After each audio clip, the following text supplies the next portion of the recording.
Welcome back to live show.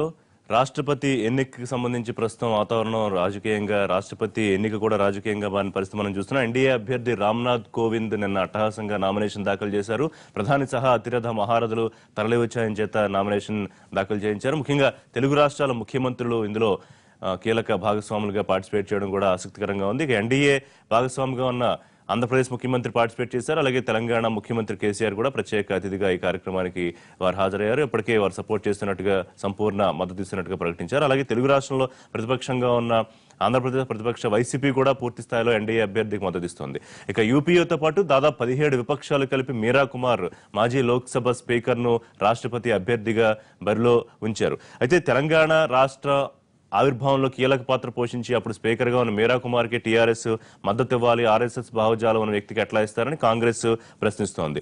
అటు ఆంధ్రప్రదేశ్ రాష్ట్రానికి రావాల్సిన ప్రయోజనాలు ఏమీ చేకూరకుండానే పోటీపడి అధికార ప్రతిపక్షాలు రెండు ఎన్డీఏ అభ్యర్థికి మద్దతు ఇవ్వడానికి ముందుకు ఎందుకు పోటీ పడుతున్నాయని కాంగ్రెస్ అడుగుతోంది. ఈ అంశాలు మాట్లాడదాం. రైతు రుణమాఫీ అంశం మళ్ళీ తెరపైకి వస్తోంది. వెంకయ్యనాయుడు రైతు రుణమాఫీ ఫ్యాషన్ అయిపోయిందని కామెంట్ చేశారని, ఆ తర్వాత మళ్ళీ రాజకీయ పార్టీలు ఫ్యాషన్ గా మార్చుకున్నాయని మాట మార్చారని కాంగ్రెస్ ఆరోపణలు. ఇక్కడ తెలంగాణ రాష్ట్రంలో ఆర్థిక మంత్రి బ్యాంకర్ల మీద సీరియస్ అయ్యారు. రుణమాఫీ రైతులకు అప్పులు ఇవ్వడానికి సంబంధించి అంశాలు మనం మాట్లాడదాం. మనతో పాటు వాళ్ళ బెల్లయ్యనాయక్ గారు జాయిన్ అవుతున్నారు. తెలంగాణ కాంగ్రెస్ పార్టీ సీనియర్ నాయకులు ఏ జగన్ రెడ్డి గారు, ఆర్మూర్ ఎమ్మెల్యే టీఆర్ఎస్ నాయకులు జాయిన్ అవుతున్నారు.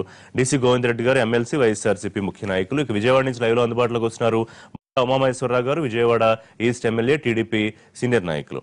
రైట్, ఎట్లా చూడాల్సిన అవసరం ఉంది బెల్లయ్యనాయక్ గారు? ఒకటి, ముందు అభ్యర్థిత్వం గురించి మాట్లాడుకుందాం. దాదాపుగా ఇప్పటికీ కాంగ్రెస్ కి తెలుసు, మిగతా పక్షాలకు తెలుసు గెలుపు ఎన్డీఏ అభ్యర్థి రామ్నాథ్ కోవింద్ అని. కానీ పోటీ పెట్టాలి కాబట్టి మీరు చెప్పేది ప్రజాస్వామ్యం కోసమని. ఎందుకు అంటే ఒక మొండి ధోరణితో వెళ్తున్నట్టు కనిపించట్లేదా? రామ్నాథ్ కోవింద్ అన్ని రకాలుగా సమర్థుడు, రాష్ట్రపతి స్థానానికి తగినవాడని అన్ని పార్టీలు దాదాపుగా సపోర్ట్ ఇస్తున్న పరిస్థితి. కానీ మీరు ఎందుకు విడిగా అభ్యర్థిని పెట్టాలనుకున్నారు? ఇక్కడ రెండు విషయాలు మాట్లాడుకోవాలండి. ఎవరైతే అధికారంలో ఉంటారో జనరల్ గా వాళ్ళు వ్యక్తిని ప్రతిపాదిస్తూ అందరి దగ్గరికి తిరుగుతారు. అందరు కామన్ ఒపీనియన్ తీసుకోవడం కోసం ప్రయత్నం చేస్తారు. నేను మొన్న ఇది జరుగుతున్నటువంటి క్రమంలో ఢిల్లీలోనే ఉన్నాను, దాదాపు ఒక వారం రోజులు ఢిల్లీలోనే ఉన్నాను. బీజేపీ నాయకులు ఒక సబ్ కమిటీ వేసుకొని అన్ని పార్టీల దగ్గరికి వచ్చారు. అభ్యర్థి పేరు తీసుకురాలేదు. వాళ్ళు ఎవరిని క్యాండిడేట్గా పెడతారనేటటువంటి ప్రతిపాదన అప్పటికి వాళ్ళ దగ్గర తయారు కాలేదు. వెంకయ్యనాయుడు గారు కానీ, రాజ్నాథ్ సింగ్ గారు కానీ బయటికి చెప్పలేదు. అయితే మా పార్టీ దగ్గరికి వచ్చినప్పుడు అయితే అటువంటి ప్రతిపాదన తేలేదు. వాళ్ళు సరే మా వాళ్ళు చెప్పినదంటే మీరు క్యాండిడేట్ను చూజ్ చేసి మాకు చెప్పండి, దాన్ని బట్టి మనం ఒకవేళ యాక్సెప్టబుల్ అయితే మేము సపోర్ట్ చేస్తాం అనేటటువంటి మాటను దేశంలో ఉన్నటువంటి అన్ని పార్టీలు చెప్పినాయి. కానీ వాళ్ళు క్యాండిడేట్ని సెలెక్ట్ చేసుకున్న తర్వాత చెప్పకుండా డైరెక్ట్ మీడియాకి డిక్లేర్ చేసినటువంటి పరిస్థితి. అంటే పోటీని అనివార్య స్థితికి నెట్టింది బీజేపీ. డెమోక్రటిక్ ప్రిన్సిపల్ను, కామనాలిటీని తీసుకొచ్చేటటువంటి విధానాన్ని వాళ్ళు ప్రాక్టికల్గా ఇంప్లిమెంట్ చేయలేదు. దీని ద్వారా రాజకీయ లబ్ధి పొందామనేటటువంటి కోణాన్ని ముందుకు తీసుకొచ్చారు. ఇది ఒకటో పాయింట్. రెండో ముఖ్యమైనటువంటి విషయం ఏంటంటే వాళ్ళు సెలెక్ట్ చేసినటువంటి అభ్యర్థి ఇప్పటికే భారతదేశంలో 3 సంవత్సరాలుగా బీజేపీ అధికారంలో వచ్చిన తర్వాత విపరీతమైనటువంటి రాజ్యాంగ ఉల్లంఘన చర్యలు జరుగుతున్నటువంటి పరిస్థితి కొనసాగుతూ ఉన్నది. అటు దళితుల విషయంలో కావచ్చు, మైనారిటీల విషయంలో కావచ్చు, హక్కుల విషయంలో కావచ్చు, చాలా విషయాలు రాజ్యాంగాన్ని ఇతర పార్టీలో గెలిపించినటువంటి వాళ్ళని వాళ్ళ పార్టీలోకి చేర్చుకొని అధికారంలో ఇవ్వడంలో విషయం కావచ్చు. ఈ ఉల్లంఘనలు జరుగుతున్నటువంటి క్రమంలో అంటే రాజ్యాంగ విలువల్ని పక్కన పెట్టి ఆర్ఎస్ఎస్ విలువల్ని దేశం మీద రుద్దేటటువంటి ప్రయత్నం జరుగుతున్నటువంటి క్రమంలో ఒక డెమోక్రటిక్ అభ్యర్థి, ఒక సోషలిస్టిక్ అభ్యర్థి ఈ దేశానికి రాష్ట్రపతి ఉండాల్సినటువంటి అవసరం ఉందనేటటువంటి భావనతో మొదటి నుంచి కాంగ్రెస్ పార్టీ ఉంది. చాలా పార్టీలు దేశ ప్రజలు కూడా అది కోరుకుంటున్నటువంటి పరిస్థితి. అందుకనే అటువంటి వ్యక్తిని సెలెక్ట్ చేస్తారేమో అనేటటువంటి ఆశతో మేము చూసాము. అది చేయలేనటువంటి పరిస్థితి. చేయనప్పుడు అనివార్యమైనటువంటి స్థితికి పోటీని పెట్టినటువంటి రామ్నాథ్ కోవింద్ గారు ఆయన వచ్చినటువంటి బ్యాక్గ్రౌండ్ దళిత మేధావిగా రామ్నాథ్ కోవింద్ ఎన్డీఏ తెర మీద తీసుకొచ్చింది కాబట్టి మీరు కూడా పోటీగా బీహార్కి చెందిన మరొక నాయకురాల్ని, దళిత నాయకురాల్ని, మాజీ స్పీకర్ ని తీసుకొచ్చారు. రామ్నాథ్ కోవింద్ గారు దళిత మేధావి అనేటటువంటి విషయం మీకు నాకు ఈ రోజు వరకు తెలియదు. ఆయన అభ్యర్థికి ప్రకటించినంత వరకు ఉత్తరప్రదేశ్ ఆయన సొంత ఊరు. ఉత్తరప్రదేశ్ లో ఉన్నటువంటి దళిత మేధావులంతా ఆయన వ్యతిరేకిస్తున్నారు. వాళ్ళ అక్కడ ఉన్నటువంటి దళిత మేధావులు ఈయన దళితుడే కాదు, ఈయన దళిత వాళ్ళ కులం ఇక్కడ దళితుల్లో ఉన్నంత మాత్రాన వాళ్ళు దళితులు అని చెప్పి మేము యాక్సెప్ట్ చేయడానికి వీల్లేదు, మేము చేయట్లేదు అని చెప్పి చాలా మంది మేధావులు డైరెక్ట్ గా వచ్చి చెప్తున్నటువంటి పరిస్థితి ఒకటి ఉంది. రెండోది, రామ్నాథ్ కోవింద్ గారు జీవితకాలంలో కనుక మనం వెనక్కిపోయి చూస్తే ఆయన మైనార్టీకి వ్యతిరేకంగా స్టేట్మెంట్లు ఇచ్చినటువంటి వ్యక్తి. చాలా విషయాలను అవన్నీ మాట్లాడుకుంటే ఇప్పుడు మనం అయితే సరే నేను ఏంటంటే ఆ డీటెయిల్స్ లో పోదలుచుకోలేదు. వాజ్పేయి గారి గవర్నమెంట్ లో కొన్ని చట్టాలు దళితులకు వ్యతిరేకంగా ఉన్నాయని పోరాడి దాన్ని సవరణ చేయించిన వ్యక్తిగా కూడా లేని వాల్యూస్ ఆపాదించేటటువంటి ప్రయత్నం చేస్తున్నారు వాళ్ళు. ఆయన ఐఏఎస్ గా ఉన్నప్పుడు మాట్లాడినటువంటి విషయాలు, ఆయన ఆ తర్వాత బీజేపీ దళిత మోర్చా నాయకుడుగా ఉన్నప్పుడు మాట్లాడినటువంటి విషయాలు, అదే విధంగా ఆయన తర్వాత ఎంపీగా ఉన్నప్పుడు మాట్లాడినటువంటి విషయాలు చాలా బయటకు వస్తాయి. అంటే వ్యక్తిగతంగా మనం బోదలుచుకోలేదు ఇక్కడ. ఇది రైట్ అయిన సరైనటువంటి పద్ధతి కాదు. ఎందుకంటే రాష్ట్రపతి అభ్యర్థిగా ప్రతిపాదించినటువంటి మీద మనం వ్యక్తిగతంగా ఆయన ఏం చేసిన అనే అంశాల మీదకి పోవడం నాకు ఇష్టం లేదు. రెండో వైపు ఇవాళ కాంగ్రెస్ కానీ మిగతా పక్షాలు ప్రతిపాదించినటువంటి వ్యక్తిని కనుక మనం చూస్తే మీరా కుమారి గారు రాష్ట్రపతికి అర్హురాలా కాదా అని చెప్పి మీరు ఒక SMS పంపించండి. మొత్తం ప్రజలు తేలుస్తారు ఎట్లా ఉన్నదనేటటువంటి విషయం. ఆమె జీవితకాలం కూడా ఎట్లా పనిచేసింది, స్పీకర్గా ఉన్నప్పుడు ప్రతి భారతీయుని మెదడులో మీరా కుమారి ఎలిజిబుల్ క్యాండిడేట్ అనేటటువంటి విషయం ఇవాళ ప్రతి ఒక్కరు మాట్లాడుతున్నటువంటి పరిస్థితి. రెండో ఒక ఆలస్యంగా ప్రపోజ్ చేయలేదా? ఒకవేళ ముందే మీరు బీజేపీ కమిటీ వచ్చినప్పుడు ఇదిగో పలానా మీరా కుమార్ గారిని అనుకుంటున్నాం మీరు ఆలోచించండి అని చెప్పుంటే బహుశా ఆలోచించే అవకాశం వచ్చేదేమో ఉమామేశ్వర్ గారు చెప్తారు. అయితే అది వాళ్ళు చెప్పని అండి. నేనేమంటున్నానంటే జనరల్గా టెండెన్సీగా ప్రాక్టీస్గా సాంప్రదాయంగా వస్తున్నటువంటి విధానం ఏంటంటే అధికారంలో ఉన్నటువంటి పార్టీ ఆ ప్రతిపాదన తీసుకొని ముందు వచ్చినప్పుడు దానికి మీరు ఇది యాక్సెప్టబుల్ పర్సన్ తీసుకురండి అప్పుడు మాట్లాడదామని చెప్పి పంపించడం జరిగింది. మళ్ళీ రాలేదు. నంబర్ 2 అయితే ఇవాళ ఉన్నటువంటి పరిస్థితుల్లో ఇంకో ప్రశ్న కూడా అడిగారు మీరు. క్యాండిడేట్ పరంగా ఏ రకంగా చూసినా మీరా కుమారి గారు ఇవాళ రాష్ట్రపతికి అర్హురాలనేటువంటి వ్యక్తి అనేటటువంటి వ్యక్తి స్పష్టంగా తెలుస్తుంది. కానీ మన 2 రాష్ట్రాలకు సంబంధించినటువంటి ముఖ్యమంత్రులు అభ్యర్థిని ప్రకటించక ముందే ఏ రకమైనటువంటి ప్రయోజనాలు ఆశించిపోతున్నారో నాకైతే తెలియదు. కానీ ఒకటైతే తెలంగాణకు మాట్లాడుకున్నప్పుడు తెలంగాణ ముఖ్యమంత్రి గారు తెలంగాణ రాష్ట్ర సాధన కోసం మీరా కుమార్ గారు చేసినటువంటి కృషి మామూలుది కాదు, ఆమె చేసినటువంటి సపోర్ట్ మామూలుది కాదు. కాబట్టి అది దృష్టిలో పెట్టుకుని మనం వ్యవహరించాల్సిన పరిస్థితి. ఆంధ్రప్రదేశ్ ముఖ్యమంత్రి గారు ఒకవైపు బీజేపీ ప్రభుత్వం మోడీ గారు ఇచ్చిన ఒక్క హామీ కూడా అమలు కాని మాట్లాడదాం. అది మీరా కుమార్ గారు అభ్యర్థిత్వం ముందు తెలిసి ఉండుంటే ఒకవేళ కేసీఆర్ గారు మీరా కుమార్ కి సపోర్ట్ చేసేవారా? లేదు ఖచ్చితంగా అప్పటికే ఎన్డీఏకి సపోర్ట్ చేయాలని నిర్ణయం తీసుకున్నారు కాబట్టి జరిగి ఉండేది కదా. అంటే ఇక్కడ ప్రధానంగా గౌరవనీయులు రాష్ట్ర ముఖ్యమంత్రి వాళ్ళు కేసీఆర్ గారు ఈ ఎన్నికల కంటే ముందే ప్రధానమంత్రి మోడీని కలిసినప్పుడు అసలు ఈ దళిత రాష్ట్రపతిని పెట్టాలే అని సలహా ఇచ్చిందే మా ముఖ్యమంత్రి గారు. సలహా ఇచ్చిన తర్వాతనే మోడీ గారు కూడా మొన్న చెప్పారు కదా, మీ సలహా ప్రకారం మేము దళితుని పెట్టామని చెప్పి. రామ్నాథ్ కోవింద్ పెట్టేటప్పటికి మీ సలహా ప్రకారం మేము పెట్టామని చెప్పి. అసలు ఈ దళిత కాన్సెప్ట్ వచ్చిందే గౌరవనీయులు రాష్ట్ర ముఖ్యమంత్రి కేసీఆర్ గారి ద్వారా. తర్వాత క్యాండిడేట్ గా పెట్టినప్పుడు ప్రభుత్వం మద్దతు ఇస్తా అని చెప్పింది, మద్దతు ఇస్తా ఉన్నది. అసలు ఆలోచన విధానాన్ని చెప్పినప్పుడు ఒక గౌరవ ముఖ్యమంత్రిగా చెప్పిన విషయాన్ని కేంద్రంలో ఉన్నటువంటి మోడీ గారు ఆమోదించి దాని కాన్సెప్ట్ తీసుకొని దళితుని ఈ దేశానికి రాష్ట్రపతి చేస్తామన్నప్పుడు మేము ఖచ్చితంగా మేము కేంద్ర ప్రభుత్వానికి సపోర్ట్ చేస్తాం. అంటే కంపారిజన్ వచ్చినప్పుడు ఇప్పుడు మీరా కుమార్ గారా లేకపోతే రామ్నాథ్ కోవింద్ గారా అన్నప్పుడు ఇప్పుడు కాంగ్రెస్ పార్టీ చీఫ్ ఉత్తమ్ కుమార్ రెడ్డి అంటారు మీరా కుమార్ ఎంత ప్రాముఖ్యత ఎంత ఇంపార్టెంట్ రోల్ పోషించారు తెలంగాణ రాష్ట్ర ఆవిర్భావ సమయంలో. కొంత గందరగోళ వాతావరణంలో వారు సమన్వయపరిచిన తీరు ఇవన్నీ గుర్తు చేసి ఖచ్చితంగా సపోర్ట్ చేయాలి. మీరా కుమార్ గారు ఉన్న సీట్ లో ఎవరున్నా కానీ రిషి గారు ఖచ్చితంగా చేయాల్సిందే. అప్పటికే తెలంగాణ ఉద్యమం గల్లీ నుంచి ఢిల్లీ దాకా కీలక పాత్ర పోషించి కేంద్ర ప్రభుత్వం కాంగ్రెస్ ప్రభుత్వం యొక్క మెడలు వంచి తెలంగాణ ఇచ్చే పరిస్థితిని తీసుకొచ్చినాం. ఆ సీట్ లో మీరా కుమార్ గారు ఉన్నా ఇంకొక స్పీకర్ ఎవరున్నా కానీ ఆ విధమైన విధి విధానాలను ఫాలో కావాల్సిందే. 100% అండి. తెలంగాణ ఎవరు తెచ్చుకోలేదండి, వాళ్ళ మెడల్ వంచి తీసుకొచ్చినాం. గల్లీ నుంచి ఢిల్లీ దాకా 2001 నుంచి 14 దాకా అనేక ఉద్యమాలు చేశాం. ఒకటి కాదు చివరికి గౌరవ ముఖ్యమంత్రి కేసీఆర్ గారు తన ప్రాణాలని సైతం లెక్క చేయకుండా ఆమరణ దీక్ష చేసి చావు తెలంగాణ తెచ్చుడా కేసీఆర్ చచ్చుడా అనేది దాంతో ముందరుకోండి. ఇంకా దానికంటే ఉద్యమంలో కీలకం ఏముంటుందని ఆ చేసిన అట్లాంటి పరిస్థితిలో ఆనాటి కేంద్రంలో ఉన్నటువంటి కేంద్ర ప్రభుత్వం ఖచ్చితంగా ఇవ్వాల్సిందే, ఇచ్చింది. దీనికి లింక్ ఏందండి, మా కాన్సెప్ట్ దళితుడు ఉండాలి, కేంద్ర ప్రభుత్వం దళితుడిని ప్రకటించింది, ఆ దళితుడికి మేము సపోర్ట్ చేస్తా ఉన్నాం. దళిత సంక్షేమం గురించి ఈ రాష్ట్రంలో అనేక కార్యక్రమాలు చేస్తా ఉన్నాం. అట్లా ఈ దేశానికి ఒక రాష్ట్రపతి కేఆర్ నారాయణ తర్వాత మళ్ళొకసారి రాష్ట్రపతి ఒక దళితుడు ఉండాలన్న కాన్సెప్ట్ ఇచ్చిందే మా ముఖ్యమంత్రి గారు. కాబట్టి ఖచ్చితంగా ఒక ఆలోచన మోడీ గారి ప్రధానమంత్రి మోడీ గారికి చెప్పిన తర్వాత వారు అనుసరించిన తర్వాత దళితుని పెట్టిన తర్వాత ముఖ్యమంత్రి చేస్తా ఉన్నారు కదా, చేయరాదు చేయకుండా మీరు దళితుని ప్రధానమంత్రి దళిత ముఖ్యమంత్రి చెప్పలేదు సార్. నిజంగా దళితుల సంక్షేమం జరగాలంటే దళితుడు కాదు సార్ మీరే ఉండాలని చెప్పి యావత్ తెలంగాణ అది ఒక కాన్సెప్ట్ అండి. ఆర్ఎస్ఎస్ భావజాలం ఉన్న కరుడుగట్టిన నాయకుడికి మీరు మద్దతు ఇస్తారా అని కూడా కాంగ్రెస్ గవర్నర్ గా ప్రకటించిన తర్వాత బీఆర్ గవర్నర్ గా చేశారండి. బీఆర్ గవర్నర్ గా చేసిన తర్వాత పార్టీతో సంబంధం ఉన్నదండి. ఇవాళ మన గవర్నర్ ఎవరండి? పాతకాలంలో నిర్వహించిన నిన్నటి వరకు ఉన్నటువంటి రాష్ట్రపతి ఎవరండి? కాంగ్రెస్ పార్టీ అంటే మేమంటాం ఒక్కసారి గవర్నర్ గా పనిచేసిన తర్వాత వాళ్ళకి పార్టీల ముద్రలు ఉండవిగా. వాళ్ళు బీహార్ గవర్నర్ గా చేశారు, అక్కడికి అది ముగిసిపోయింది పార్టీ. పాత వారన్నట్టుగా బీజేపీ జన మోర్చా ఉన్నారా దేంట్లో ఉన్నారా అది సంబంధం లేదు. ఏ పార్టీకి చెందిన వ్యక్తి కాదు రాజ్యాంగాన్ని కాపాడే వ్యక్తిగా, రాజ్యాంగాన్ని కాపాడే వ్యక్తిగా ప్రతిపక్షాలను పాలక పక్షాన్ని సంయోజనం చేస్తూ అట్లా ముందరకు తీసుకెళ్లే వ్యక్తి రాష్ట్రపతి. అట్లాంటి రాష్ట్రపతి బీహార్ గవర్నర్ గా ఒకసారి చేసిన తర్వాత ఇంకా ఆయన ఏ పార్టీలకు సంబంధం లేదు. ఆ విధమైన సంస్కృతి లేదండి. ఇలా మన గవర్నర్ ఏ పార్టీలో నిర్వహించారండి? కేంద్రంలో ఉన్నటువంటి రాష్ట్రపతి ఎవరండి? గత కాంగ్రెస్ ప్రభుత్వంలో ఉన్నటువంటి కదా. మరి బీజేపీ ప్రభుత్వం వచ్చి 2-3 ఏళ్ళు అయిపోయింది, మరి ఇప్పుడు తీసేసిరా? తీయనికి లేదు. అది రాజ్యాంగం ప్రకారం మనం పోతా ఉన్నాం. కాబట్టి గౌరవ ముఖ్యమంత్రి గారు చెప్పిన సలహాను పాటించినందుకు కేంద్ర ప్రభుత్వానికి మీరా కుమార్ గారు దళితురాలు కాదా? ఇప్పుడు ముఖ్యమంత్రి గారు మీరు అమలు చేయరు, ఇంకోలాగా సలహా చెప్తారని చెప్పి చెప్పుకుంటారు. అంటే ఇంకో చెప్పిన దాన్ని కూడా కేసీఆర్ గారు ఏ పోరాటం చేసి తెలంగాణ తీసుకొచ్చిండో మనకు తెలియదు. తెలంగాణ చేసిన పోరాటం ఏందో తెలియదా? 24 గంటలు రాసిన వాళ్ళు అడగులుగా మాట్లాడతారండి.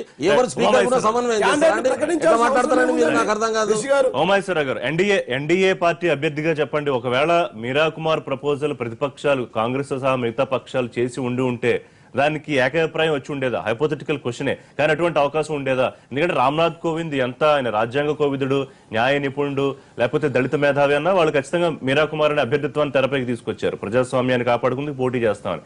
ఒకవేళ అటువంటి అవకాశం ఉండేదా? మీరా కుమార్ గారికి అందరికీ ఏకాభిప్రాయం కలిగి ఉండేదా? ఋషి గారు, కాంగ్రెస్ పార్టీ కూడా ప్రతి అంశాన్ని కూడా రాజకీయ కోణంలోనే చూస్తుంది. అది ఇప్పుడు కాదు, గతంలో ఎప్పటి నుంచి కూడా కాంగ్రెస్ పార్టీ పుట్టినప్పటి నుంచి అదే విధంగా వాళ్ళ రాజకీయ ఎత్తుగడలు ఉంటాయి. ఇవాళ మేమేమంటున్నాం అంటే ఎన్డీఏలో ఎప్పుడు కూడా ఎప్పుడు ఈ దేశాన్ని పరిపాలించినా ఒక సామాన్యుడు ప్రధానమంత్రి, ఇవాళ బీసీ అభ్యర్థి మోడీ ప్రధానమంత్రి. అలాగే గతంలో కూడా చూసుకుంటే అక్కడ ఆ రోజున మొట్టమొదటగా తెలుగుదేశం పార్టీకి చెందినటువంటి బాలయోగ్ గారు స్పీకర్గా పనిచేశారు, ఒక దళిత నాయకుడిగా. అలాగే ఒక మైనార్టీకి సంబంధించినటువంటి అబ్దుల్ కలాం గారు రాష్ట్రపతిగా ఆ రోజు ఎన్డీఏ ప్రభుత్వం నియమించింది. దాని తర్వాత నారాయణ గారు కానీ దళితులుగా నారాయణ గారు కూడా వచ్చారు యూపీఏ ప్రభుత్వంలో. ఇవన్నీ జరిగినాయి. కానీ మేమేమంటున్నామంటే ఇవాళ దళితుల పట్ల లేదంటే ఇలా ఓడిపోతామని తెలిసి కూడా, మా అభ్యర్థి గెలవడం అని తెలిసి కూడా తగిన బలం కూడా లేనటువంటి సందర్భంలో ఇవాళ ఎన్డీఏ పక్షం వెళ్ళి వాళ్ళ ఇంటికి వెళ్ళి వాళ్ళతో కమిటీ మాట్లాడినా మీరా కుమారి గారిని పెడతాం అనేది అంటే ఒక దళితురాల్ని రేపొద్దున ఆమె ఓడిపోతే రేపొద్దున దాన్ని కూడా రాజకీయ ప్రయోజనంగా వాడుకోవడానికి అంటే ఒక ప్రొజెక్షన్ ప్రధానంగా ఆ దళిత వర్గం అనే ఒక ప్రొజెక్షన్ ముందుకు తీసుకొచ్చి మీరు అన్నట్టు ఒక రాజకీయం చేసే కార్యక్రమం జరుగుతుంది. పాయింట్ నెంబర్ 1 అయితే ఒకవేళ మీరా కుమార్ గారి అభ్యర్థిత్వాన్ని మొదట చేసి ఉంటే అందరూ ఒకవేళ ఒప్పుకునే పరిస్థితి ఏమన్నా ఉండేదా? బహుశా ప్రధానమంత్రి కూడా నేను అదే చెప్తున్నానండి. ఇప్పుడు వాళ్ళకి దళితుల పట్ల కానీ మైనార్టీ పట్ల కానీ వెనుకబడినటువంటి వర్గాల పట్ల కానీ చిత్తశుద్ధి ఉండుంటే మేము ఈ కమిటీ వేయకముందే, ఈ కమిటీ రాకముందే వాళ్ళ దగ్గర రాకముందే మేము అభ్యర్థిని పెడుతున్నాం. మా దగ్గర కూడా మా వెనకబడిన వర్గాలకు చెందినటువంటి దళిత వర్గాలు మేధావైనటువంటి మీరా కుమారి గారిని పెడుతున్నాం.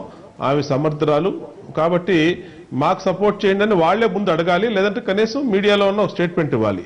అదేం లేకుండా ఉమగారు మీరు అభ్యర్థిని చెప్పలేదు. ఇప్పుడు వెంకయ్యనాయుడు గారు రాజ్నాథ్ గారు వెళ్లారు, ఏకాభిప్రాయం తీసుకుందాం అన్నారు తప్ప పలానా వాళ్ళు అప్పటికి రామ్నాథ్ గారిని పెడుతున్నాము మీరు సపోర్ట్ చేస్తారని కూడా అడగలేదు. అంటే ఒక పూర్తిగా ఒక దోబూచలాట జరిగింది.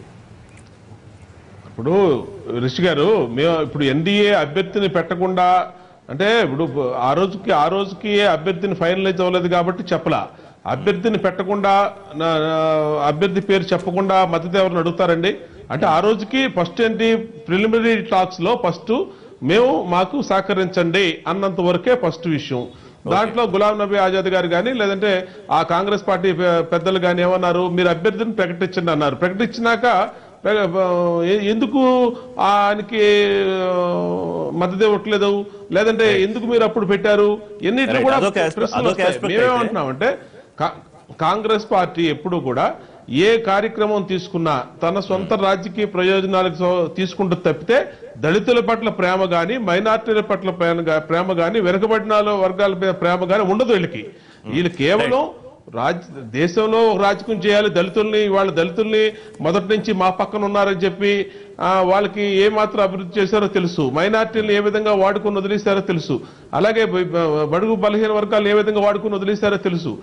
నేనేమంటున్నానంటే ఇలాంటి అత్యున్నత పదవిలోకి అయినా సరే రాజకీయాలను పక్కన పెట్టి ఒక న్యాయశాస్త్ర కోవిదుడు, ఇప్పుడు ఆయన గతంలో RSS లో పనిచేశారు, దాంట్లో పనిచేశారు, ఆయన ఇక్కడ ఢిల్లీలో పుట్టాడు, లక్నోలో పుట్టాడు, ఉత్తరప్రదేశ్ పుట్టి ఎన్ని వదిలేసి కుంటు సాకులన్నీ ఇవాళ ఉన్నటువంటి పరిస్థితిలో ఒక మేధావి, ఒక దళిత వర్గానికి చెందిన నేత, ఇవాళ ఒక గవర్నర్ గా ఉన్నటువంటి వ్యక్తి, అలాంటి వ్యక్తికి మేము సహకరిస్తున్నాం. ఎలాగో మీరు పెట్టే క్యాండిడేట్ గెలవరు, మీకు తెలుసు ఆ ఎన్ని విషయాలు, మీకు ఓట్లు తగినంత బలం లేదు, తెలిసి కూడా మీరు కావాలని ఒక అత్యున్నత పదవిని ఒక దళితుడిని ఎంపిక చేస్తా ఉన్నప్పుడు ఇక్కడ ఎన్డీఏ కూటమి గెలుస్తుంది అనే విధంగా చేయటం మంచిది కాదు. గోవిందరెడ్డి గారు, ఇంకా మాట్లాడదాం. తెలుగు రాష్ట్రాల సపోర్ట్ దాని గురించి వస్తున్న కామెంట్స్ గురించి కూడా మాట్లాడదామండి. గోవిందరెడ్డి గారు, ఎట్లా చూడాలి మీరా కుమార్ గారి అభ్యర్థిత్వం? అంటే ఓడిపోతారని తెలిసి పోటీ పడ్డానికి, సరే ప్రజాస్వామ్యాన్ని కాపాడడానికి విపక్షాలు చెబుతున్నమాట. అంటే ఋషి గారు ఇప్పుడు 1977 తర్వాత అంటే దాదాపు 8 ఎన్నికలు జరిగినాయి. ఏ ఎన్నికల్లో కూడా పోటీ లేకుండా జరగలేదు. అంటే ఉన్న ప్రస్తుత రాజకీయ పరిస్థితి మనం చూసుకోవాలి. 1977లో సంజీవ్ రెడ్డి గారు మాత్రమే యునానిమస్ గా ఏకగ్రీవంగా ఒకసారి ఓటమి పాలైనారు. తర్వాత వారు వచ్చిన తర్వాత జరిగినటువంటి అన్ని ఎన్నికల్లో కూడా ఈ పోటీ వచ్చింది. సో ఈ ప్రపోజల్లో కాబట్టి మనం దీని గురించి ఇదేదో కొత్తగా ఎప్పుడు జరుగుతూ ఉందో, లేకంటే అంత కాంట్రవర్సీ అనేటువంటి విషయం కూడా మనం పెద్దగా పట్టించుకోక్కర్లేదు. రెండోది మా పార్టీ కూడా ఇప్పుడు చాలా పార్టీలు కూడా మేము ఎన్డీఏలో భాగస్వామ్యమా కాదా అయినా విషయాల్లో కొన్ని ఇట్లాంటి రాజ్యాంగపరమైనటువంటి పదవుల విషయంలో ఒక ఏకాభిప్రాయానికి వస్తే బాగుంటుంది అనేటువంటి ఉద్దేశంతోనే ఇప్పుడు ఇక్కడ టిఆర్ఎస్ కానీ, లేకపోతే జేడీయూ కానీ, లేకపోతే బీజేడీ కానీ ఇలాంటి చాలా ప్రభుత్వాలు ఇప్పుడు ఉన్నటువంటి ఎన్డీఏ ప్రతిపాదించినటువంటి కోవింద్ గారికి మేము కూడా దాన్ని మద్దతు ఇవ్వడం జరిగింది. సో మేము ఇంతకుముందు కూడా లాస్ట్ టైం కూడా ఇప్పుడు ఉన్నటువంటి రాష్ట్రపతి గారికి విషయంలో కానీ, స్పీకర్ గారి విషయంలో కానీ, ఎవరి విషయంలో కూడా మేమంతా వాళ్ళు అడిగినటువంటి మద్దతు ఇస్తున్నాం తప్ప ఇందులో దీన్ని పెద్దగా అంత రాజకీయం చేయాల్సినటువంటి అవసరం ఎవరికి లేదు. బట్ ఎవరు అపోజిషన్ పార్టీలో ఒక జాతీయ పార్టీగా కాంగ్రెస్కు వాళ్ళకు ఉన్నటువంటి ఆబ్లిగేషన్ కానీ, లేకపోతే వాళ్ళకు ఉన్నటువంటి ఆలోచన విధానంతో ఇది పోటీ పెట్టినారు. కాబట్టి దీంట్లో పెద్దగా మనము అంత పెద్ద కాంట్రవర్సీ చేయాల్సినటువంటి అవసరం లేదని నా ఉద్దేశం. కానీ విమర్శలు అయితే వచ్చే ఒక బ్రేక్ తీసుకుందాం. గతంలో ప్రధానమంత్రి జగన్మోహన్ రెడ్డి కలిసినప్పుడు చాలా రోజుల ముందే రాష్ట్రపతి అభ్యర్థిత్వానికి మద్దతు ప్రకటించడానికి సంబంధించి అధికార పక్షం విమర్శలు వచ్చాయి. మరోవైపు ఇవాళ ఆంధ్రప్రదేశ్ రాష్ట్రానికి ప్రయోజనాలు చేకూరకుండా అటు అధికార పక్షం ప్రతిపక్షం ఊరికే ఎందుకు తొందరపడుతోందనే కామెంట్స్ కూడా వస్తున్నాయి. దీని మీద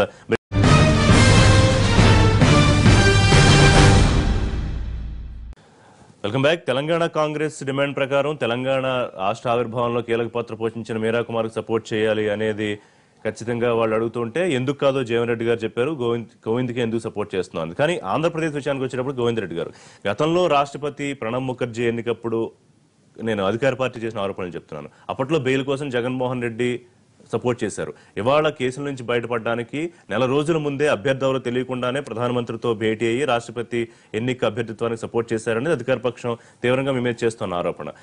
సరే, అధికార పక్షం మీద కూడా విమర్శలు ఉన్నాయనుకోండి కాంగ్రెస్ వైపు నుంచి, మీరు దీనికి ఏం చెప్తారు? అంటే రాష్ట్ర ప్రయోజనాల గురించి పెద్దగా ఏం పట్టించుకోకుండా స్వప్రయోజనాల కోసమే ఇటువంటి కార్యక్రమాలు చేస్తున్నారని ఆరోపణ. ఋషి గారు, ఇది కరెక్ట్ కాదు. నేను ఎందుకంటున్నానంటే అపోజిషన్ లీడరు ఒకసారి ప్రధానమంత్రి గారిని కలిసి రాష్ట్రంలో ఉండేటువంటి సమస్యలు కానీ, ఇక్కడ జరుగుతున్నటువంటి విధానాలు కానీ, ఈ రాష్ట్ర ఇప్పుడు ఆంధ్ర రాష్ట్రంలో ఉండే ప్రభుత్వము ఈ ఇచ్చినటువంటి హామీల విషయంలో కానీ ఇదంతా కూడా వేరే విధంగా ఉంది అని చెప్పడానికి ప్రధానమంత్రి గారి యొక్క అపాయింట్మెంట్ కోరాము. కోరిన తర్వాత వారు అపాయింట్మెంట్ ఇచ్చినారు. ఇప్పుడు ఇంతకు ముందు కూడా మేమందరం కూడా ఎమ్మెల్యేస్ అందరూ కూడా ఒకసారి వెళ్ళాము. అప్పుడు కూడా మాకు అపాయింట్మెంట్ దొరకలేదు. ప్రధానమంత్రి గారితో ప్రయత్నం చేసినాం. రెండోసారి మళ్ళీ వెళ్ళినప్పుడు ఈయన ప్రయత్నం చేస్తే ఆ రోజు దొరకలేదు. తర్వాత అభ్యర్థి పిటిషన్ అట్లే ఉన్నది. దాని మీద వాళ్ళు పిలిచారు. పిలిచినప్పుడు ప్రధానమంత్రి గారి దగ్గర చెప్పిందే ఇదేనమాట. ఫస్ట్ పాయింటే, అయ్యా మీరు కూడా హామీ ఇచ్చినారు స్పెషల్ స్టేటస్ కోసం కానీ అది అంతా ఇప్పటికి కూడా నెరవేరడం లేదు. అక్కడ ఉన్నటువంటి ముఖ్యమంత్రి గారు ఏం చెప్తున్నాడు, స్పెషల్ స్టేటస్ లో ఏముంది, ప్యాకేజే ముచ్చట, ప్యాకేజే బాగుంది అని అంటున్నారు, కానీ దానికి తేడా ఉన్నాయి అనేటువంటి విషయం చెప్పారు. రైతులు పడుతున్నటువంటి ఇబ్బందుల గురించి చెప్పారు. లేకంటే రాష్ట్రంలో ఆయన ఇచ్చినటువంటి హామీలు, మీరు ముఖ్యమంత్రి గారి మీద ఫిర్యాదు కూడా చేశారు, అందుకనే వెళ్ళింది. ఇప్పుడు దాని విషయంలోనే మేము కలవాలని చెప్పి మా ప్రతిపక్ష నేతగా ఆయన అడిగినారు, వారు ఇచ్చినారు. ఇచ్చిన తర్వాత ప్రధానమంత్రి గారు చాలా తొందరపడ్డారు. జగన్మోహన్ రెడ్డి బయటికి రాగానే రాష్ట్రపతి అభ్యర్థి సపోర్ట్ చేసేస్తున్నాం అని చెప్పడం మీద అధికార పక్షం నుంచి విమర్శలు వచ్చాయి. ఇప్పుడు ఆ పాయింట్ లో వాళ్ళ సరెండర్ అనే పదాలు కూడా ఇప్పుడు ప్రధానమంత్రి గారు అడిగినారు అంత ఇష్యూస్ లో. సరే, మేము అందుకనే ఇప్పుడు మద్దతు ఇచ్చేటువంటి విషయంలో ఇంతకుముందు కూడా చెప్పాము. మేము ఈవెన్ ఇక్కడ కోడెల శివప్రసాదరావు గారిని వారు స్పీకర్ గా కావాలన్నప్పుడు కూడా ఇలాంటి విషయాల్లో, రాజ్యాంగపరమైనటువంటి విషయాల్లో మేము మద్దతు ఇచ్చినాం. మేము కాంగ్రెస్ తో విభేదించినప్పటికీ కూడా ప్రణబ్ ముఖర్జీ గారికి ఇచ్చినాం మద్దతు. ఉమామహేశ్వరరావు గారు, ఒకటి ఇక్కడ స్పీకర్ విషయంలో ఎటువంటి ధర్మం పాటించామో రాష్ట్రపతి విషయంలో అదే ధర్మం పాటిస్తున్నాం అనేది వారు చెప్తున్నమాట. కానీ సరే, దాన్ని మీరు సరెండర్ అన్నారు, లేకపోతే కేసుల నుంచి బయటపడడానికి అన్నారు, ఇట్లాంటి కామెంట్ చేశారు. అయితే అధికార పక్షం విషయంలో కూడా రాష్ట్ర ప్రయోజనాల విషయంలో రాజీ పడిపోయి మనకు కావాల్సినప్పుడు కూడా పోరాటం చూపించకుండా అధికార పార్టీ కూడా సరెండర్ అయిపోతుందని విమర్శలు ప్రతిపక్షాల నుంచి కూడా వస్తున్నాయి కదా, కాంగ్రెస్ కానివ్వండి, వైసీపీ నుంచి కానివ్వండి. రిషి గారు, ఇప్పుడు రాష్ట్రపతి అభ్యర్థిని ఎన్డీఏ ప్రభుత్వం షెడ్యూల్ వచ్చిన తర్వాత తెలంగాణ ముఖ్యమంత్రి గారు కూడా ఫోన్ చేశారు. ఫోన్ చేసి ఎవరు, మోడీ గారు కానీ, అమిత్ షా గారు కానీ, అలాగే మిగిలినటువంటి ముఖ్యమంత్రులకి, అలాగే ప్రతిపక్ష పార్టీలకు కూడా, పార్టీ అధినేతలకు కూడా ఫోన్ చేశారు. ఇవాళ ఫోన్ చేయక ముందే ఒక నెల ముందు వెళ్ళిపోయి ఫోన్ చేయక ముందు కరెక్ట్ అడిగినారు ప్రధానమంత్రి గారు. మీరు గోవింద్ రెడ్డి గారు మీరు ప్రధానమంత్రి గారు కలవడానికి కూడా వినాలి. మీరు అలా కాదండి, వినండి, నేను చెప్తున్నాను, వినాలి కదా. మీరు నెల రోజుల ముందు, అంటే నేను చెప్పిన మాటలు కాదు ఇది, జగన్మోహన్ రెడ్డి గారు అపాయింట్మెంట్ ఇచ్చినారు ప్రధానమంత్రి గారు. మరి అదే చెప్తారా, వినండి. మీరు ముఖ్యమంత్రి ప్రధానమంత్రి గారిని కలిసి వచ్చిన తర్వాత జగన్మోహన్ రెడ్డి గారు వారింటి ముందు ప్రెస్ మీట్ మాట్లాడినట్టు మాటలే నేను చెప్తున్నా, నా సొంత కవిత్వం కాదు ఇది.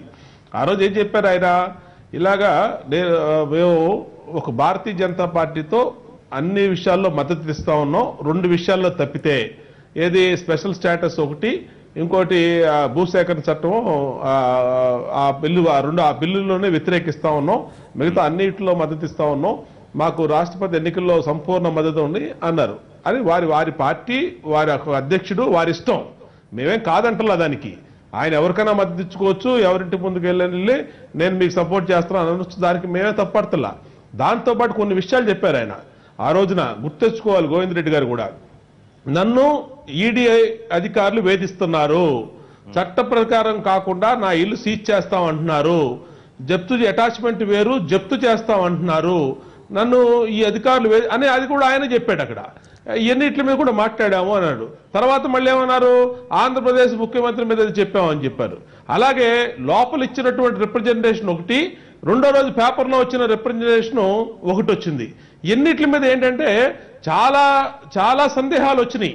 ఇవాళ మిగతా పార్టీలు, ఒక టీఆర్ఎస్ కానీ, లేదంటే ఇంకొకటి కానీ, లేదంటే వేరే పార్టీలు కానీ మద్దతు ఇచ్చినాయి అంటే వాళ్ళు కోరారు కాబట్టి సరే వీళ్ళు ఆమోదించవచ్చు, ఆమోదించకపోవచ్చు. కొన్ని పార్టీలు మేము మద్దతు ఇస్తామన్నాయి, కొన్ని పార్టీలు మేము ఆలోచించుకుంటాం అన్నాయి, అది వేరే విషయం. కానీ ముందే వెళ్ళిపోయి నెలన్నరకు ముందు వెళ్ళిపోయి వాళ్ళు పరిగెత్తుకుంటూ వెళ్ళిపోయి అప్పుడు దాకా బీజేపీ మీద పోరాడతామన్న పార్టీ, ఎన్డీఏ మీద పోరాడతామన్న పార్టీ, ఎన్డీఏని ఇచ్చేస్తాం అన్నాళ్ళు ఎలా చేస్తా ఉన్నాళ్ళు ఎందుకు ఎట్లా కలవకూడదా?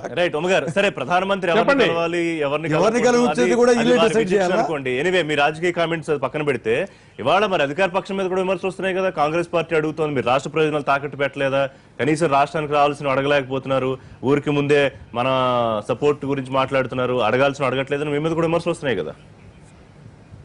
ఏమండి రిషి గారు, ఇవాళ కాంగ్రెస్ పార్టీ ఆ మాట మాట్లాడడానికి కూడా ఆలోచించుకోవాలి. ఎందుకంటే కాంగ్రెస్ పార్టీ సంస్కృతి ఏంటి, హత్య చేసి సంతాప సభ పెట్టినట్టుగా ఈ రాష్ట్రాన్ని అన్ని రకాలుగా అన్యాయం చేసి మళ్ళీ రాహుల్ గాంధీ గారు వచ్చి గుంటూరులో మీటింగ్ పెడతాడు.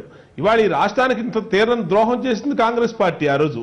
ఇవాళ మేమేమంటున్నామంటే ఈ రాష్ట్రానికి అభివృద్ధి చెందడానికి ఎన్డీఏలో ఎన్నికల ముందు మేము కలిసాం. ఎన్నికల తర్వాత వీళ్ళ అవసరాలను బట్టి ఎప్పుడు ఏ ఎండగా అడుగు పెట్టినట్టు కలవలా. మేము ఎన్నికల ముందు కలిసాం ఎన్డీఏతో, మా ప్రజలు మ్యాండేట్ ఇచ్చారు. ఇవాళ ఈ రాష్ట్రాన్ని అభివృద్ధి చేసుకోవడానికి కేంద్ర ప్రభుత్వం పూర్తి సహకారం కావాలి. అందుకోసమే పూర్తిగా మేము ఎన్డీఏలో భాగస్వామి పార్టీగా తెలుగుదేశం పార్టీ వారికి మద్దతు జరుపుతా ఉంది. అట్లాగే రాష్ట్ర ప్రయోజనాల దృష్ట్యా ప్రతి విషయంలో కూడా రాష్ట్ర ప్రయోజనాల్లో ఎన్డీఏ భాగస్వామిగా తెలుగుదేశం పార్టీ ఉన్నా మా హక్కుల కోసం మాత్రం ఎక్కడ రాజీ పడలా. ఇవాళ పోలవరాన్ని సాధించుకున్నాం. ఇవాళ ఈ రాష్ట్రాన్ని విభజించినప్పుడు ఏ విషయంలో కూడా కాంగ్రెస్ పార్టీ ఆ రోజు విభజన బిల్లులో లేకుండా తన రాజకీయ ప్రయోజనాల కోసం విభజించింది. ఒకటి, Telugu Desam party, YSRCP, TRS party socialist నాయకులం, సోషలిస్టు సమానత్వం మా ఎజెండా అని చెప్పుకునే ముసుగులు తొలగిపోతున్నాయి ఎన్నికల ద్వారా, ఈ రాష్ట్రపతి ఎన్నికల ద్వారా వీళ్ళు ఎన్ని చెప్పుకున్నా కానీ. రెండోది, ప్రధానమంత్రి కానీ కేంద్ర ప్రభుత్వం ప్రజలు ఇచ్చిన అధికారాన్ని ప్రధానమంత్రి ఎంత దుర్వినియోగపరుస్తున్నారో, వీళ్ళు ఎంత భయపడిపోయి సరెండర్ అవుతున్నారు అనేటటువంటి విషయం కూడా తెలుగు ప్రజలకు స్పష్టంగా అర్థం అవుతున్నటువంటి పరిస్థితి ఉన్నది. ఇక్కడేగా దేశవ్యాప్తంగా చాలా పార్టీలు చిన్న చిన్న తప్పులు చేసిన వాడిని కూడా అడ్డం పెట్టుకుని వాళ్ళు ఎట్లా బ్లాక్ మెయిల్ చేస్తున్నారు అనేటటువంటి విషయం కూడా దేశం అంతా అర్థం చేస్తారు. ఇప్పుడు రాష్ట్ర ప్రయోజనాలు కేసీఆర్ గారి మీద నోటీసులు వచ్చినటువంటి పరిస్థితి ఉన్నది. 6 గంటలు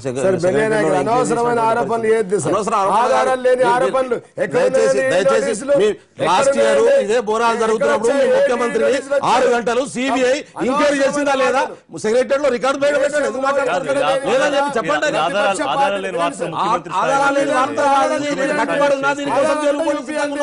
నేను జైలుకి పోవడం సిద్ధంగా ఉన్నా లేదని చెప్పి ముఖ్యమంత్రి చెప్పండి. నేను లైవ్ లో చెప్తున్నా, నేను ఆధారం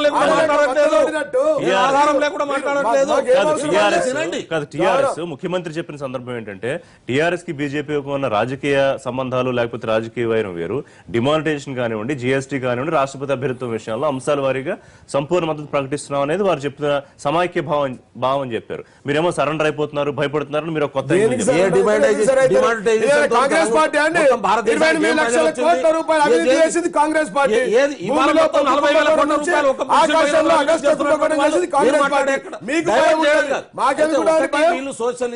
అవినీతి రహితంగా పరిపాలిస్తా ఉన్న మీ రాష్ట్రం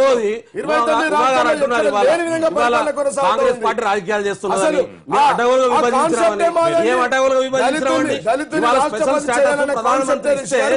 తెచ్చుకోవడం చేత కాదు మీ ప్రభుత్వానికి.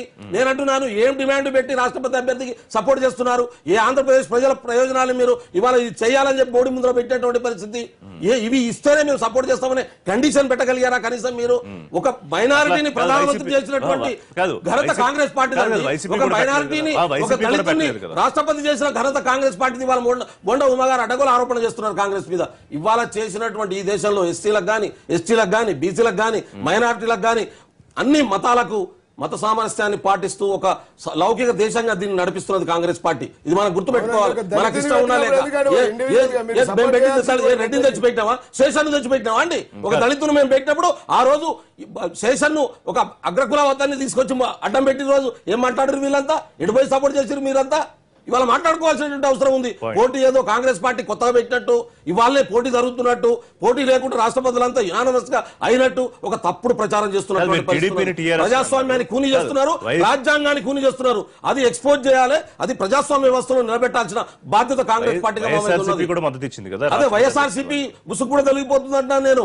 వైఎస్ఆర్సీపీ ముసుగు ఏదైతే వాళ్ళు లౌకికవాదులు అని చెప్పుకుంటున్నామో, ఇవాళ ఒక ఆర్ఎస్ఎస్ కార్యకర్తను పెడితే రాజ్యాంగానికి నష్టం జరిగితే ఎట్లా అంటే మీరాకుమారి బ్రాహ్మణ్ణి పెట్టామా మేము, రెడ్డిని పెట్టామా మేము, వెలమదూరం తెచ్చి పెట్టామా మేము, మీరాకుమారి 15 సంవత్సరాలు దళితుని ముఖ్యమంత్రి చేస్తామని 3000 సవాళ్ళు మాట్లాడారు ముఖ్యమంత్రి. మాట తప్పిన దళితుల మీద మీ కపట ప్రేమ ఎందుకు ఎన్ని రోజులు పెడతారు మీరు? దళితుల మీద కపట ప్రేమ పెడతారు మీరు. కాంగ్రెస్ వాళ్ళు కూడా దళితుడు అనే కాన్సెప్ట్ తీసుకోవడానికి మా ముఖ్యమంత్రి మీ ముఖ్యమంత్రి చేత కాదు,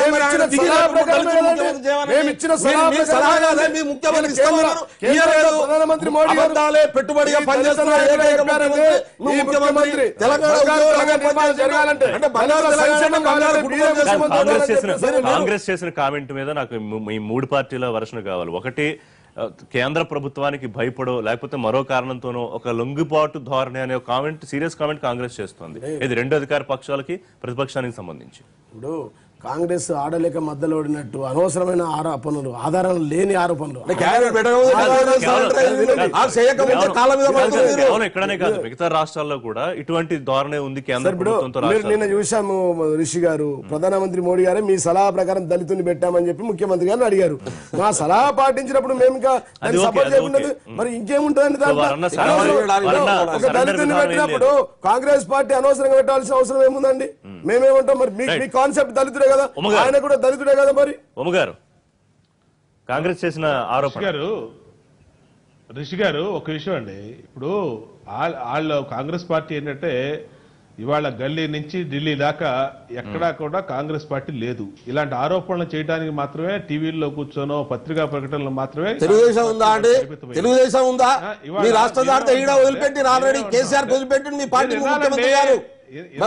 తెలంగాణ లేదు మీ పార్టీ, కాశ్మీర్ నుంచి కన్యాకుమారి దాకా పార్టీ కాంగ్రెస్ అండి.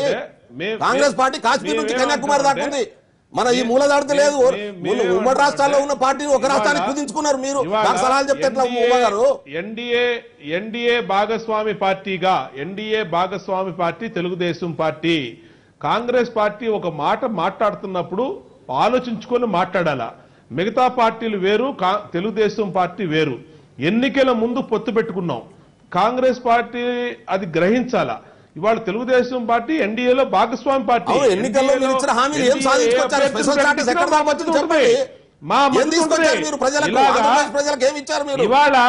ఇవాళ ప్రజలు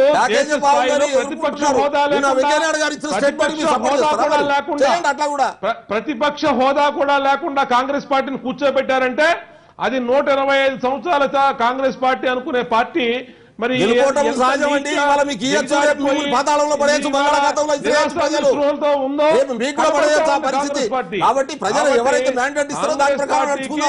తెలుగుదేశం పార్టీని విమర్శించే హక్కు లేదు. ఈ ఆంధ్రప్రదేశ్ రాష్ట్రంలో భవిష్యత్తు 100 సంవత్సరాల వరకు వాళ్ళ శాశ్వత భూస్థాపితం అయిపోయినటువంటి కాంగ్రెస్ పార్టీ ఎక్కడా కూడా తెలుగుదేశం పార్టీ గురించి మాట్లాడే కనీస అర్హత కూడా కాంగ్రెస్ పార్టీ నాయకులు వేలాది మంది వచ్చారు. మన గుంటూరులో రాహుల్ గాంధీ గారు వేలాది మంది వచ్చారు. మీ నాయకులను అడ్డం పడినా, మీ ముఖ్యమంత్రి గారు పోలీసులు అడ్డం పెట్టించిన, నాయకులు అడ్డం పెట్టినా, ఎమ్మెల్యేలు అడ్డం పెట్టినా వేలాది మంది వచ్చారు. టౌన్ అంతా కదిలి ఏం మాట్లాడతారండి పెద్దవాళ్ళు మీరు? ఎక్కడ 3000 మంది వచ్చారు. 30,000 మంది మీ ఇన్ఫ్లుయెన్సర్లను అడిగి తెలుసుకోండి. మీ నాయకులంతా అడ్డం పడిన 30,000 మంది పూర్తిగా నిండిపోయి ఇవాళ నిలబడడానికి చూడలేని పరిస్థితి కనబడలేదు మీకు. మీరు ఎన్ని తప్పు చేస్తున్నారో తెలుస్తుంది. మోడీ గారు ఎప్పుడు జైల్లో పెడతారనే భయం మీకు. మీరు చేసిన తప్పు నుంచి బయటపడడానికి వస్తారు 3,000 మంది. ఒక డివిజన్ కార్పొరేటర్ పెడితే 3,000 మంది వస్తారు. దేశ ప్రధానమంత్రి అన్న రాహుల్ గాంధీ మీటింగ్ పెడితే 3,000 వచ్చారు. అది కాంగ్రెస్ పార్టీ పరిస్థితి. రైట్, ఉమ్మగారు ఒక్క నిమిషం. ఏంటంటే ఉమ్మగారు ఒక్క చెప్తారు, నిమిషం. జీవన్ రెడ్డి గారు. ఇవాళ ఆంధ్రప్రదేశ్ లో పట్టుమని 10 మంది కాంగ్రెస్ నాయకుల పేర్లు చెప్పండి మీరు. రైట్, ఉమ్మగారు ఒక్క పట్టుమని నిమిషం. 10 కాదు, మంది ఇది- కాంగ్రెస్ ఉమ్మగారు, this is not- ఉమ్మగారు, కాదు, ఉమ్మగారు, తెలుగుదేశం కాంగ్రెస్ మీరు ఫైట్ నన్ను కాదు. వ్యక్తిగతంగా అంటే మిమ్మల్ని చాలా అనాల్సి వస్తుంది. తెలుగుదేశం- మీరు చేసుకుంటే ఇసుక దోపిడీ, మీ ముఖ్యమంత్రి చేస్తున్నటువంటి ట్రాన్స్ఫర్ దోపిడీ, మీరు చేస్తున్నటువంటి అరాచకాలు, మీరు బాక్స్ సైడ్ ఎట్లా అప్పచెప్పాలని చూస్తున్నారు, ఇది కూడా చెప్పాల్సి వస్తుంది. సార్, దయచేసి వాళ్ళ అర్థం ప్రజల చేసుకోవాలి. ఖాతాలో దొక్కుతారు. తెలుగుదేశం కాంగ్రెస్ ఫైట్ కాదు. 10 మంది పేర్లు ఉమ్మగారు చెప్పండి. బలైన ఏం మాట్లాడతారండి? మీరు ఒకవైపు లౌకికవాదులు అంటావు, అన్ని వర్గాలకు సమానం అంటావు, ఆర్ఎస్ఎస్ వాళ్ళకి పోయి సపోర్ట్ 10 మంది పేర్లు చేసినప్పుడు అసలు రూపు తెలిసిపోయింది. ఆంధ్రప్రదేశ్ ప్రజలకు అర్థమవుతా ఉన్నది. మీరు చేస్తున్నటువంటి అరాచకాలను తెలుస్తా ఉన్నది. ఎంత అడ్డగోలుగా తీసుకొచ్చి కొడుకులు సార్, ఒక్క నిమిషం. బలైన గారు, అర్థం చేసుకోండి. తెలుగుదేశం కాంగ్రెస్ బిట్వీన్ ఫైట్ కాదు ఇది. మనం ఎన్డీఏ అలాగే రాష్ట్రాల సంబంధాల గురించి, రాష్ట్రపతి గురించి మాట్లాడుకుంటున్నాం. జీవన్ రెడ్డి గారు, ఈ రాష్ట్రపతి అభ్యర్థిత్వం ఎన్నిక సందర్భంగా జరిగిన ఇఫ్తార్ విందులో ముఖ్యమంత్రి ఒక మాట అన్నారు. తెలంగాణ ముఖ్యమంత్రి, ముస్లిం రిజర్వేషన్ మీరు ఏదైతే ప్రతిష్టాత్మకంగా తీసుకుంటున్నారో అది నేను ప్రధానమంత్రితో మాట్లాడాను, నాకు సానుకూల స్పందన వచ్చింది అనేది వ్యూహాత్మకంగా చేసిన కామెంట్ కదా ముఖ్యమంత్రి. అంటే రాష్ట్రపతి ఎన్నిక సందర్భంగా ఒక వ్యూహాత్మకంగా చేసిన కామెంట్ కదా. అలాగే కేటీఆర్ గారు కూడా ఈ సీట్ల ప్రతిపాదన పెంపు గురించి కూడా వెంకయ్యనాయుడు గారి దగ్గర ఒక ప్రస్తావన తీసుకొచ్చారు. అంటే మీరు కండిషన్స్ పెట్టకపోయినా వీటిని కండిషన్స్ లాగా చూపిస్తున్నారా కేంద్రాన్ని? గతంలోనే గౌరవనీయులు రాష్ట్ర ముఖ్యమంత్రులు కేసీఆర్ గారు గతంలో ప్రధానమంత్రి మాట్లాడినప్పుడే మైనార్టీల విషయంలో సానుకూలంగా ఉన్నాడు మోడీ గారు అని చెప్పారు. ఇప్పుడు చెప్పింది ఇవాళ నిన్న కాదండి, 2 నెలల కింద స్టేట్మెంట్ కూడా ఇచ్చారు. చాలా స్పష్టంగా అది రాజకీయంగా పేద బడుగు బలైన వర్గాలు ఎక్కడైతే ఉన్నారో వాళ్ళకి రిజర్వేషన్ కావాలంటున్నాం. ఒక ముస్లిం రిజర్వేషన్ ఇక్కడ ప్రత్యేకంగా రాష్ట్ర బీజేపీ దాని మీద పెద్ద పోరాటాలు చేసి ఆందోళన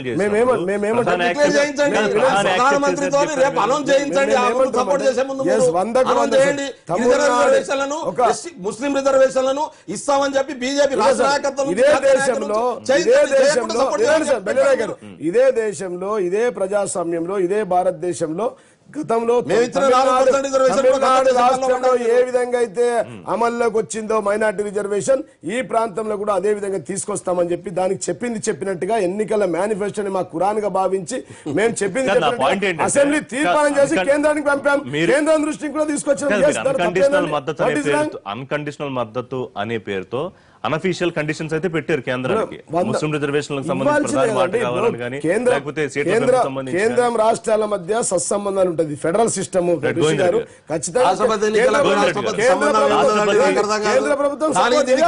రాష్ట్రపతి ఎన్నిక అయిపోయిన తర్వాత మీ ముందున్న పెద్ద స్టెప్ ఏంటంటే ప్రత్యేక హోదా కోసం ఎంపీలతో రాజీనామాలు చేయిస్తామని మీ అధినేత మాటిచ్చారు. దానికి ఇంకా కట్టుబడే ఉన్నారా లేదా అధికార పక్షం ఆరోపిస్తున్నట్టు ఇప్పటికే ఏమన్నా బీజేపీ వైసీపీల మధ్య ఏమన్నా రాజధోరణి లాంటి ప్రయత్నం ఏమన్నా జరుగుతుంది? ఏమీ లేదు అట్లా. ఇప్పుడు ఏ ఇష్యూకు ఆ ఇష్యూకు మనం మాట్లాడతాము.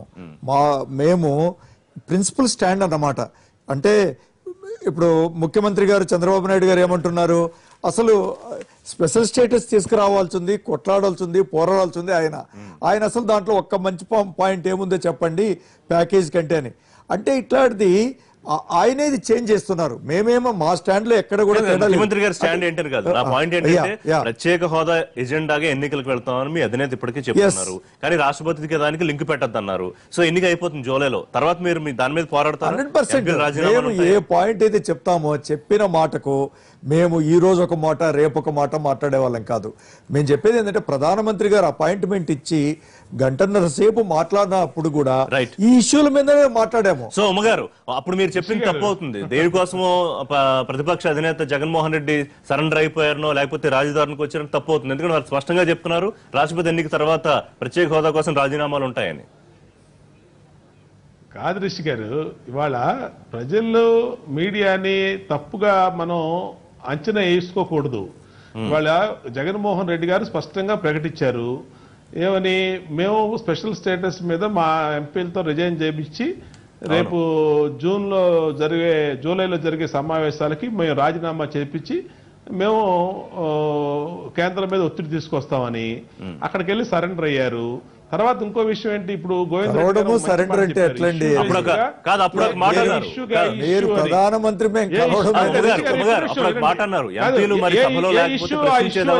జగన్మోహన్ రెడ్డి గారు ఒక్క నిమిషం ఏ ఇష్యూకి ఆ ఇష్యూయే మేము మాట్లాడతామని గోవింద్ రెడ్డి గారు చక్కటి మాట చెప్పారు. అది వైఎస్ఆర్ కాంగ్రెస్ పార్టీది 100% అది కరెక్ట్ అయిన పద్ధతి. వాళ్ళ ఇష్యూలు ఏంటంటే సిబిఐ ఇష్యూ సపరేట్ గా మాట్లాడతారు, ఈడీ ఇష్యూ సపరేట్ గా మాట్లాడతారు. అవినీతి కేసుల విషయం సపరేట్ గా మాట్లాడతారు, అంటే ఇష్యూ బేస్డ్ గానే మాట్లాడతారు.